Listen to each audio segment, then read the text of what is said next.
هوش موضوع جديد ولكن في السنين الأخيرة هو كان مهمل لفترة طويلة أوي ما كانش فيه ريسيرش كتير ولكن over the last few years ابتدى يبقى فيه جديد وكلام جديد كتير. And I have been interested in this particular subject over the last few years والريسيرش بتاعي was directed to this. So we will be talking about it in various events. فحبيت إني just throw some light على هذا الموضوع.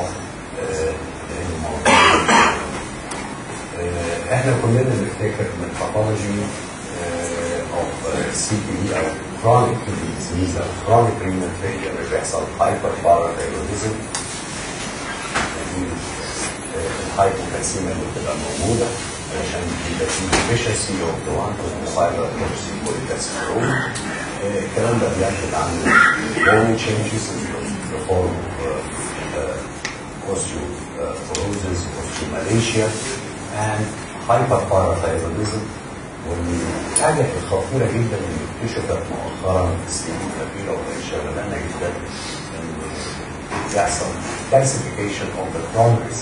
So you end up with what I like to say hearts of stone and bones of glass. عظم بيرق والقلب بيتكلس not only the chromosomes but also the valves. CKD كلنا عارفين ان it's an international public health problem affecting نسبة مش قليلة من the world population about 10%. و I guess we all know that the cardiovascular morbidities that are related to that are on the top of the list في أسباب الوفيات في CKD. أسباب متنوعة للcardiovascular morbidities. Would you say one of these? ليه بتبقى عالية؟ Tell me another cause. Tell me a cause. Infections, okay?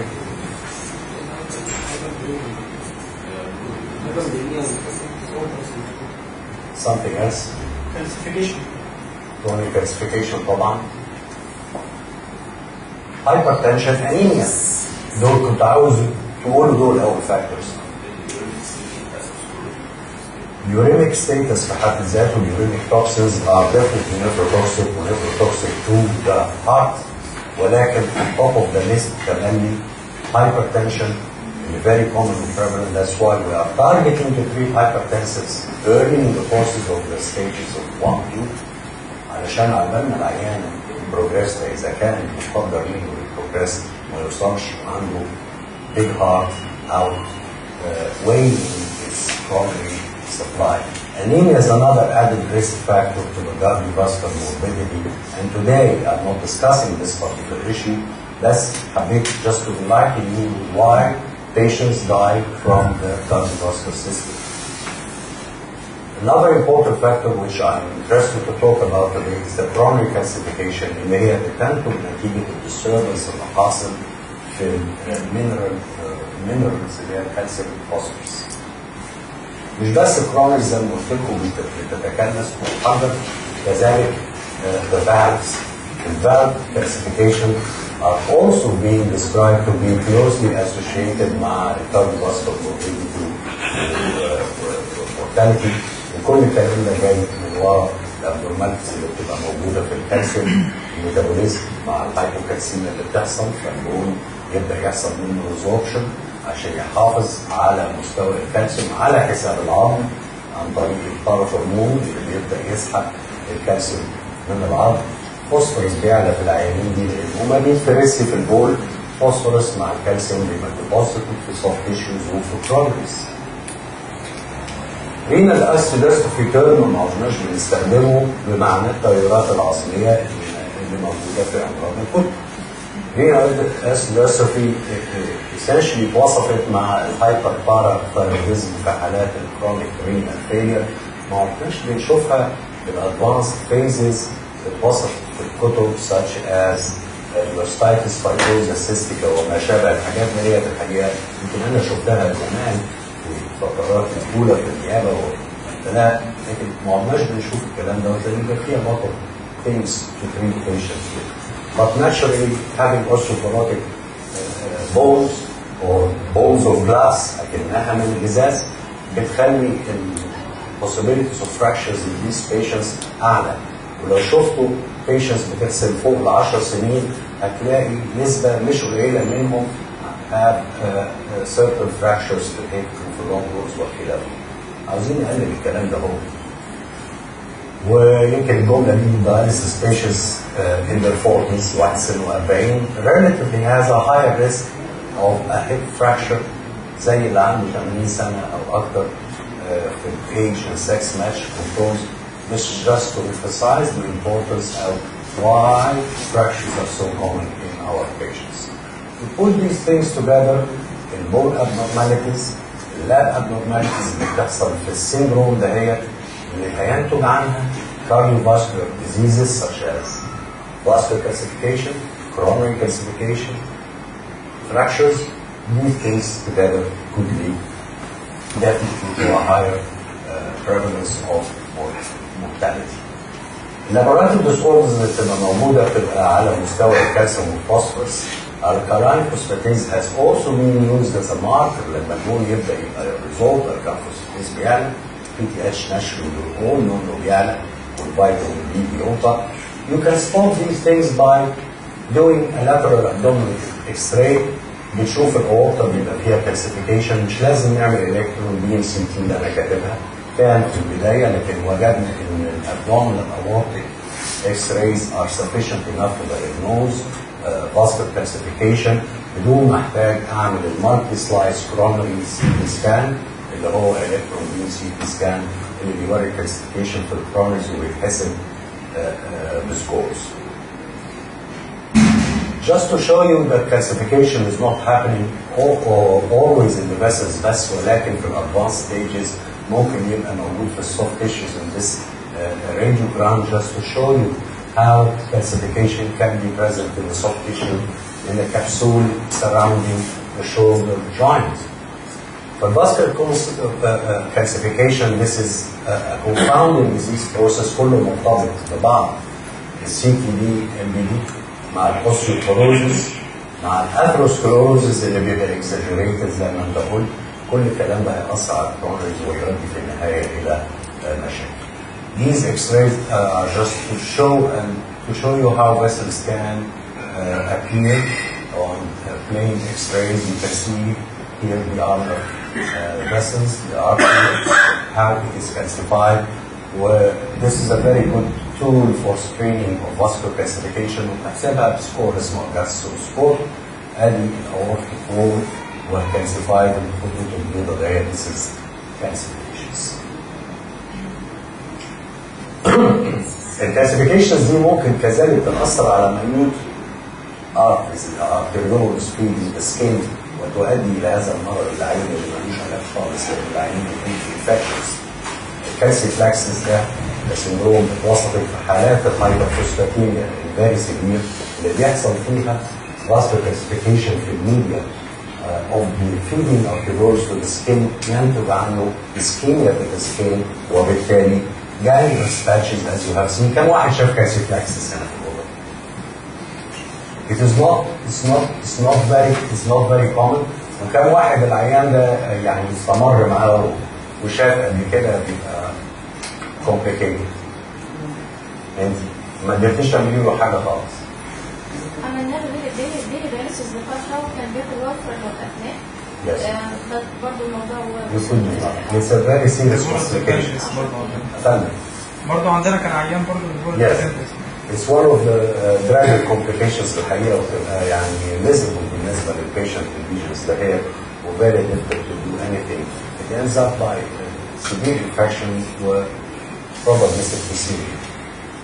طبعا هي الحاجه الخطيره قوي اللي احنا خايفين منها اللي هتوصل للمورتاليتيز وعاوزين نمنعها هي chronic calcifications.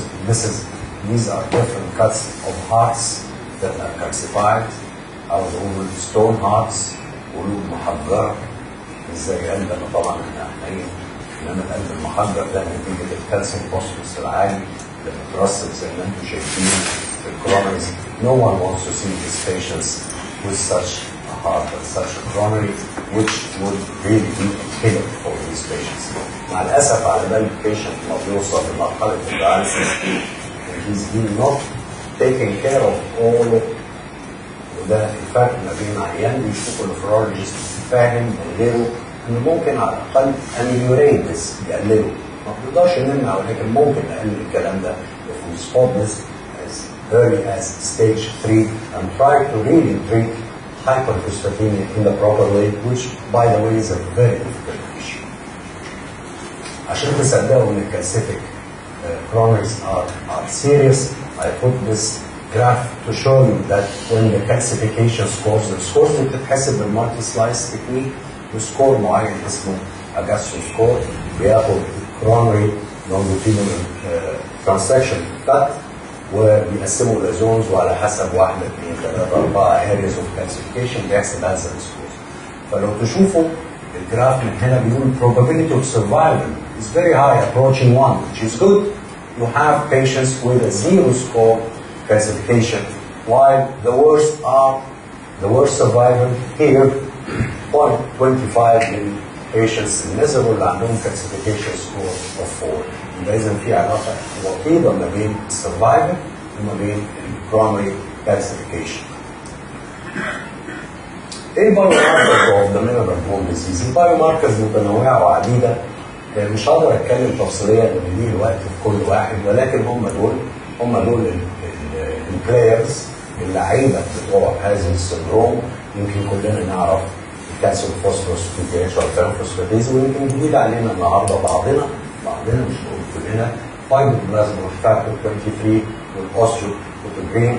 Maybe I have a few words to say about both in a brief way later on. Just to remind you what happens لما الرينا الناس بيقل.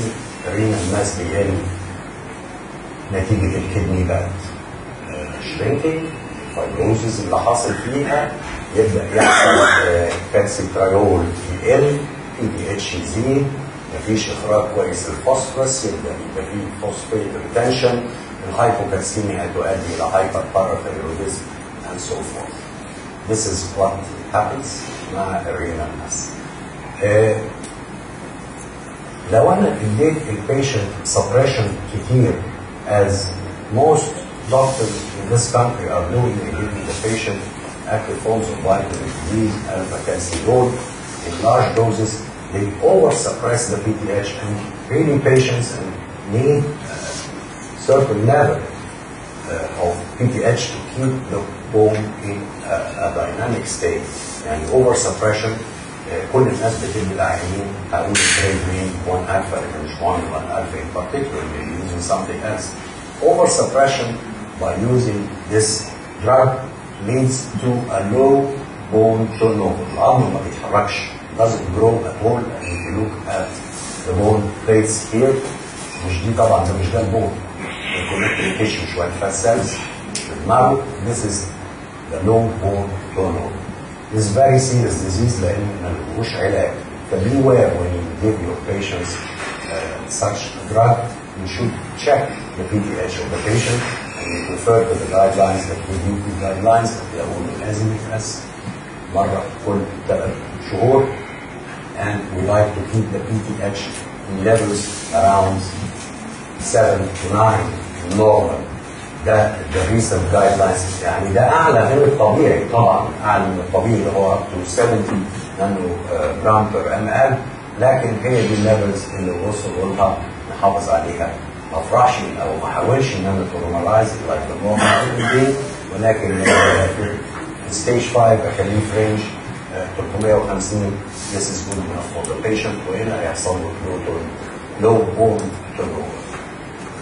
المرض ده ما قلناش بنشوفه كتير الحمد لله، اللي هو الهاي بون تيرن اوفر، اللي هو بينتهي fibrosis cystica where this bone plates are very active and leading to cystic formations later on. We don't see this anymore.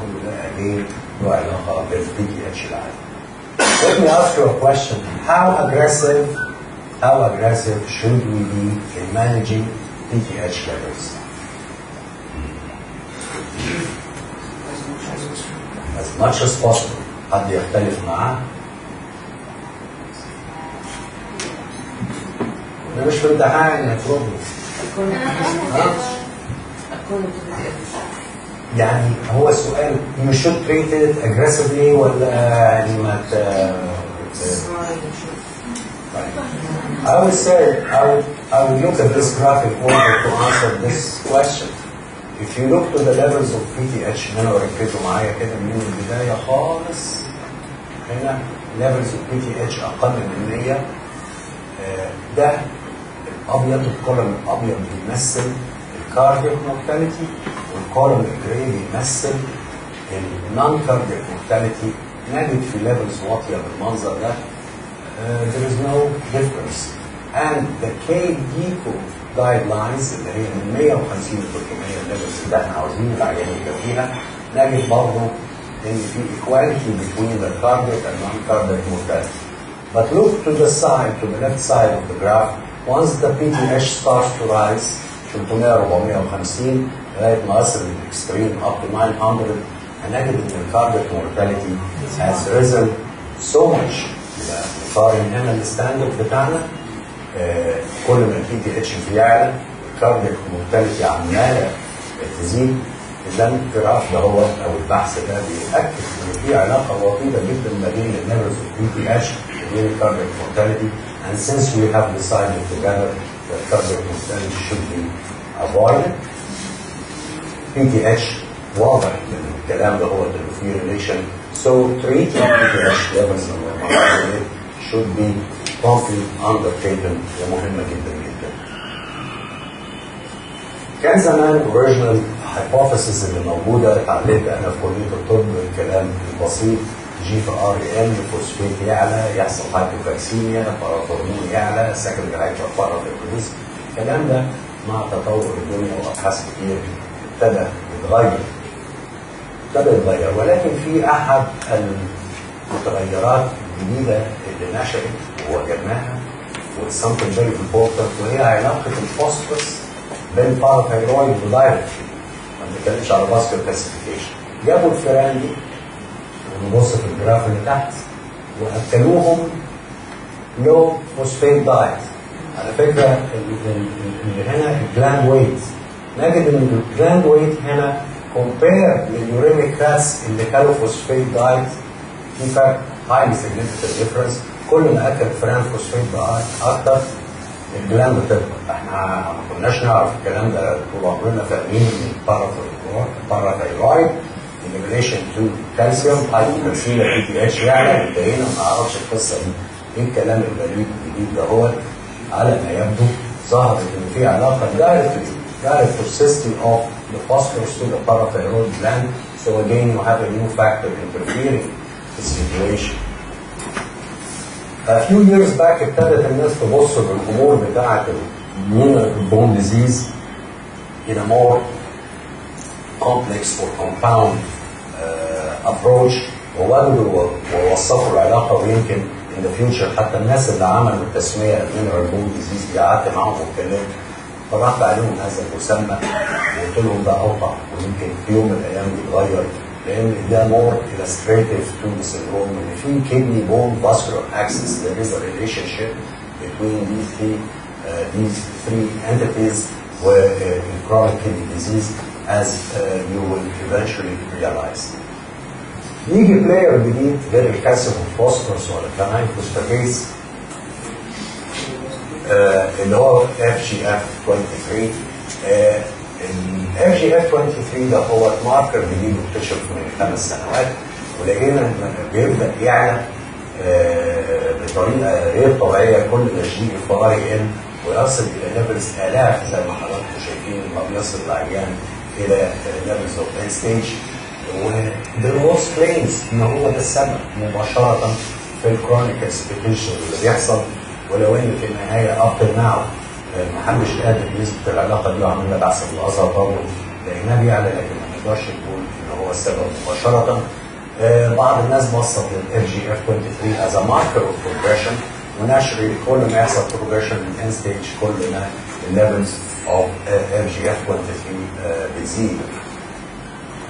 الناس دايما عندها impression that vitamin D is the drug for the kidney، والعيانين حافظين الدكاتره حافظين ده دواء الكلى، واحنا ما بيعجبناش الكلام ده هو الحقيقه، لان ما هوش دواء الكلى، هو دواء بيعالج الهايبرباراثايروديزم عشان يمنع كومبليكيشن. ولكن يعني ساركاستيكلي نكتشف ان الفيتامين دي هيطلع دواء كده في النهايه له ثيرابيوتيك افكتس غير الافكتس اللي هي بنستخدمها عشان so beyond control of the parathormone والكالسيوم هنجد ان الفيتامين دي beneficial كانتي كانسرس drug in the general population. وبالنسبه للبيشنتس بتوعنا والكلام ده السبب في الدايابيتكس it may ameliorate fibrosis and inflammation will suppress a little bit the renal angiotensin system. مش معناه ان هو نديه باستفاضه، لكن لابد ان احنا نبقى واعيين ان الدواء ده هو لو زاد يوصل العيان للي احنا كنا مش عاوزينه يحصل اللي هو bone turnover disease. I'm taking you back to phosphorus. Ladies and gentlemen, phosphorus is a very serious toxin. And let me ask you a second question. How aggressive should we be in managing phosphorus levels? صديقي هيقول لي المرة دي. Very important. كنت نايمة. Aggressive. طيب كويس موجودة اهو. Aggressive? Yes. We think we should be very aggressive with eating. Yes, to normalize, but this is being aggressive in treatment. Yes. Yes. مش لدرجة ان احنا نبقى hypophosphatemia لان hypophosphatemia this is another disease ولكن try to normalize. So my answer to this question is I have to be really aggressive in treating hypophosphatemia. والفوسفورس العالي بيجي طبعا ان الكدني مش قادرة تتعامل مع الفوسفورس والجين الدايت. What do you think is the best way to treat hyperphosphatemia?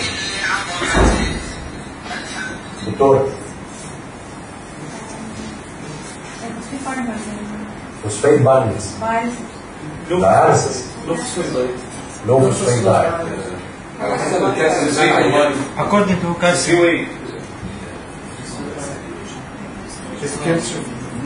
كل الكلام اللي انتوا بتقولوه صح. كل الكلام اللي انتوا بتقولوه صح. The best way to treat hyperphosphatemia is to avoid phosphate في الدايت. بتقول لي انت بتتكلم كلام غريب قوي. الفوسفين ده في كل حاجه. And this is the difficult. This is the difficult. Phosphorus is in everything. اللي قال dialysis مين؟ قال frequent dialysis. Very nice. وجدنا ان الدياليسيس اللي بيتعمل في كندا بيعملوا دياليسيس. عملت التجربه دي من سنين عندنا في مستشفى نايت دياليسيس دكتور دياليسيس. في الستات الكبار بيناموا في المستشفى 8 ساعات الليل بيرسل لهم سلو دياليسيس for 8 hours remarkably better in many aspects من ضمنها الهايبوكسيا. طبعا for various reasons we cannot perform this على national level ولكن dialysis does remove a lot of phosphorus لو بقى slow over a long time. ولكن هو لما بيحصل بعد الجلسه الارتيتيه بيحصل ريباوند تاني. فاللونج term dialysis is very good in using the hemofan membranes are better than copper-fan. We're not using copper-fan I think anymore في أي حتة. ولكن dialysis واحد مش بيبقاش كافي ولكن this is a perfect modality. The best is to couple treatment with dialysis and dietary restrictions. Again ليه انا بقول فوسفورس؟ لان برضه الكلام ده هو واضح جدا بالنسبه للكاردياك مورتاليتي. لو تبصوا معايا هنا سيره فوسفورس النورمال رينج تلاقي ايكويفوكال كاردياك مورتاليتي versus non cardiac mortality وادي الكيدو جايد لاينز تو كيب ات within the normal range.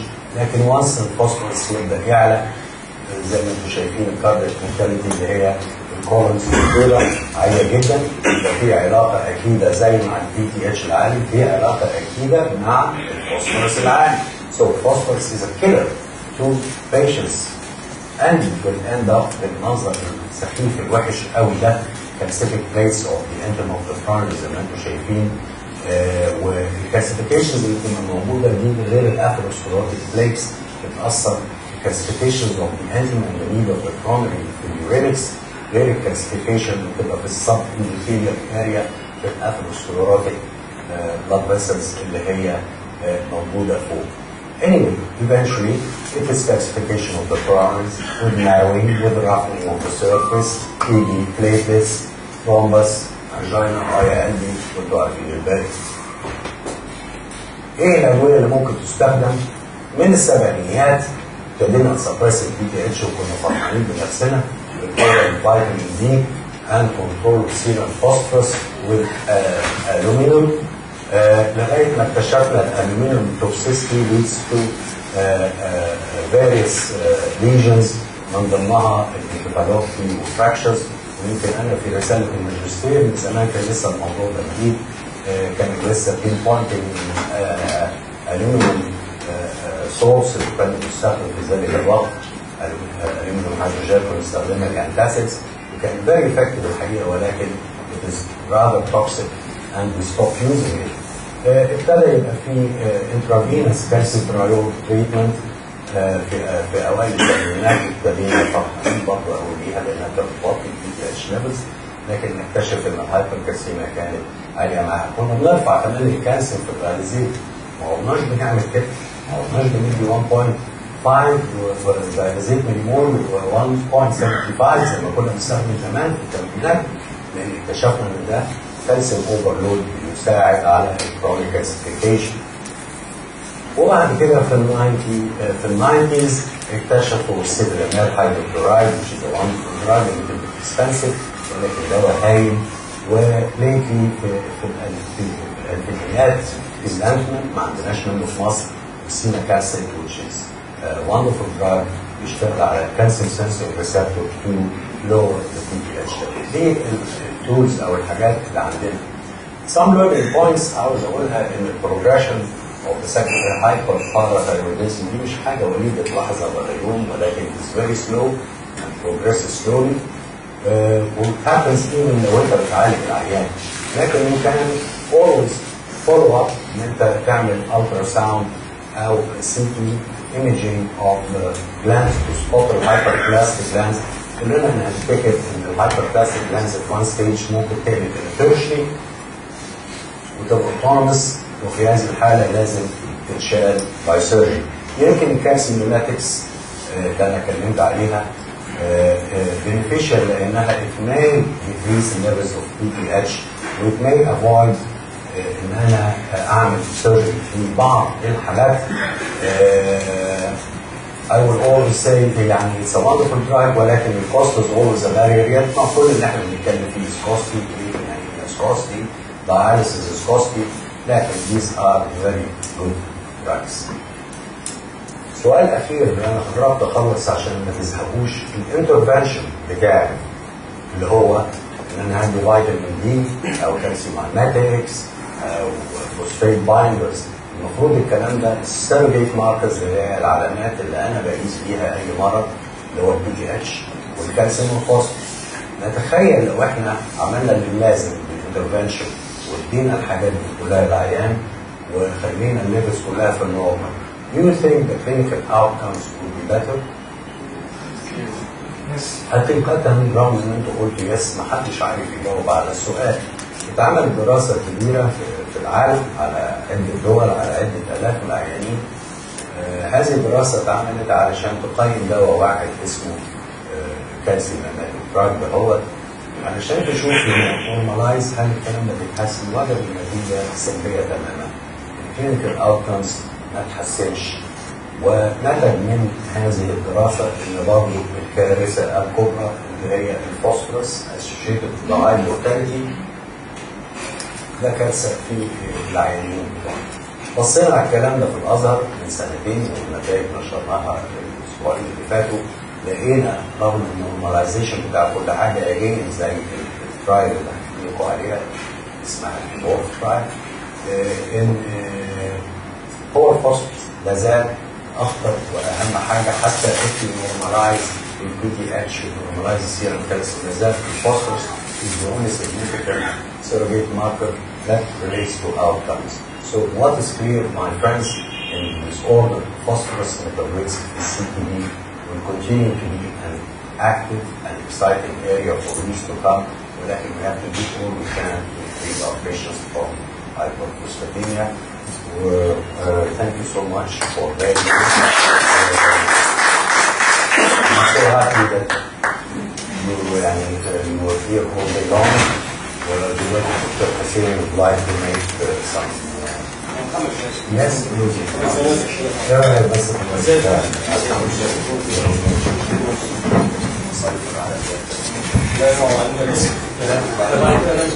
صح صح هو يعني ممكن المحاضرة